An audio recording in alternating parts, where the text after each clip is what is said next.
The fourth and final part of the form process is shifting with intention. Now that you've gone through the exercises and you've had an exploration and you've hopefully had some new insight, it's time to begin integrating and transferring that insight into real change. And so there are a few parts of the shifting with intention process I want to highlight for you.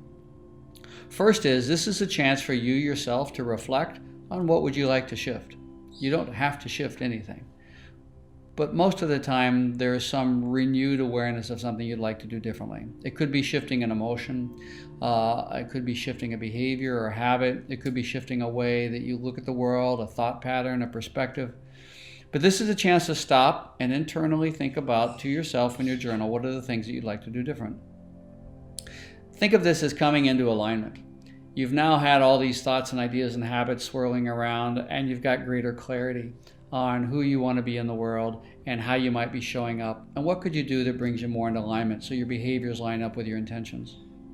Another important aspect of this process is that we want you to go ahead and visualize being that way now. Oftentimes we avoid accountability. We don't really 100% want to change. Commitment seems scary. That means I'm actually going to have to do all these things that I just said I wanted to do.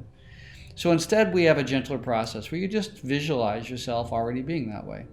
Imagine that this is something that you do naturally and feel how it would be to simply be that way now. Instead of putting a goal out there that a year from now I hope something changes, start doing it today. And finally, what we want you to do is, from this place of intention, think about how you can be an agent of change in the world. Today, it's not enough just to have an awareness of something. We have to be more explicitly involved in the world than that. We want you to be inspired that by embodying this shift in intention, you actually become a model for others, and that you might have some new conscious action of how you can stand up. How can you actively disrupt systems of oppression? How can you actively model for others in the world change that you'd like to see?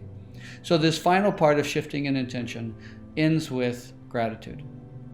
Gratitude for each other, gratitude for the opportunity we have to do the work that we do, gratitude for all of the parts of ourselves that we're bringing to do what's such difficult work with so much integrity. And then we finish with a sense of appreciation for each other, and we close and move on.